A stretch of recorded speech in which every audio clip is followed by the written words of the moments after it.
दोस्तों, महादेव कहते हैं अच्छे कर्म करने के बावजूद भी लोग केवल आपकी बुराइयां ही याद रखेंगे। इसलिए लोग क्या कहते हैं इस पर ध्यान मत दो, तुम अपना कर्म करते रहो। जिसने मन को जीत लिया है उसने पहले ही परमात्मा को प्राप्त कर लिया है, क्योंकि उसने शांति प्राप्त कर ली है। ऐसे मनुष्य के लिए सुख दुख, सर्दी गर्मी और मान अपमान एक से है। सफलता जिस ताले में बंद रहती है वह दो चाबियों से खुलती है, एक कठिन परिश्रम और दूसरा दृढ़ संकल्प। महादेव कहते हैं, मैं भूतकाल, वर्तमान और भविष्य काल के सभी जीवों को जानता हूं, लेकिन वास्तविकता में मुझे कोई नहीं जानता है।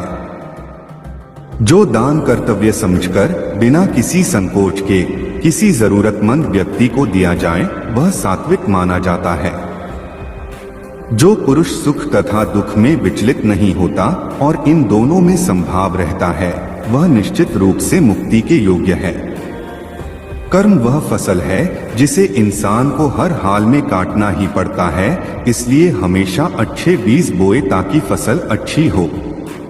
न तो यह शरीर तुम्हारा है और न ही तुम इस शरीर के मालिक हो। यह शरीर 5 तत्वों से बना है, आग, जल, वायु, पृथ्वी और आकाश। एक दिन यह शरीर इन्हीं 5 तत्वों में विलीन हो जाएगा। मनुष्य का मन इंद्रियों के चक्रव्यूह के कारण भ्रमित रहता है। जो वासना, लालच, आलस्य जैसी बुरी आदतों से ग्रसित हो जाता है। इसलिए मनुष्य का अपने मन एवं आत्मा पर पूर्ण नियंत्रण होना चाहिए। मनुष्य को अपने धर्म के अनुसार कर्म करना चाहिए, जैसे विद्यार्थी का धर्म विद्या प्राप्त करना, सैनिक का धर्म देश की रक्षा करना आदि। जिस मानव का जो कर्तव्य है उसे वह कर्तव्य पूर्ण करना चाहिए। मैं सभी प्राणियों को एक समान रूप से देखता हूँ, मेरे लिए ना कोई कम प्रिय है ना ही ज्यादा। लेकिन जो मनुष्य मेरी प्रेम पूर्वक आराधना करते हैं वो मेरे भीतर रहते हैं और मैं उनके जीवन में आता हूँ। तुम्हारा क्या गया जो तुम रोते हो, तुम क्या लाए थे जो तुमने खो दिया, तुमने क्या पैदा किया था जो नष्ट हो गया, तुमने जो लिया यहीं से लिया, जो दिया यहीं पर दिया। जो आज तुम्हारा है कल किसी और का होगा, क्योंकि परिवर्तन ही संसार का नियम है। जो मनुष्य जिस प्रकार से ईश्वर का स्मरण करता है उसी के अनुसार ईश्वर उसे फल देते हैं। कंस ने श्री कृष्ण को सदैव मृत्यु के लिए स्मरण किया तो श्री कृष्ण ने भी कंस को मृत्यु प्रदान की। अथ परमात्मा को उसी रूप में स्मरण करना चाहिए जिस रूप में मानव उन्हें पाना चाहता है। क्रोध से भ्रम पैदा होता है, भ्रम से बुद्धि व्यग्र होती है, जब बुद्धि व्यग्र होती है तब तर्क नष्ट हो जाता है, जब तर्क नष्ट होता है तब व्यक्ति का पतन हो जाता है।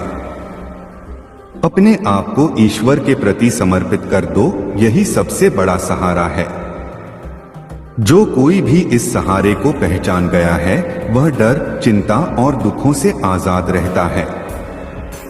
मनुष्य को अपने कर्मों के संभावित परिणामों से प्राप्त होने वाली विजय या पराजय, लाभ या हानि, प्रसन्नता या दुख इत्यादि के बारे में सोचकर चिंता से ग्रसित नहीं होना चाहिए। तुम क्यों व्यर्थ में चिंता करते हो? तुम क्यों भयभीत होते हो? कौन तुम्हें मार सकता है? आत्मा न कभी जन्म लेती है और न ही इसे कोई मार सकता है। ये ही जीवन का अंतिम सत्य है।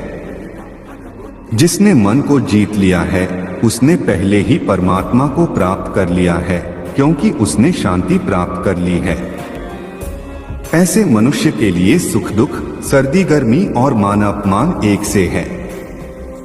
श्रेष्ठ पुरुष को सदैव अपने पद और गरिमा के अनुरूप कार्य करने चाहिए, क्योंकि श्रेष्ठ पुरुष जैसा व्यवहार करेंगे तो इन्हीं आदर्शों के अनुरूप सामान्य पुरुष भी वैसा ही व्यवहार करेंगे। जन्म लेने वाले के लिए मृत्यु उतनी ही निश्चित है जितना कि मृत होने वाले के लिए जन्म लेना।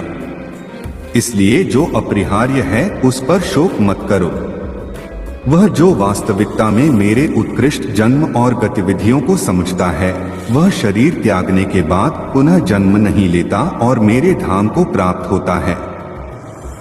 जो होने वाला है वो होकर ही रहता है और जो नहीं होने वाला वह कभी नहीं होता।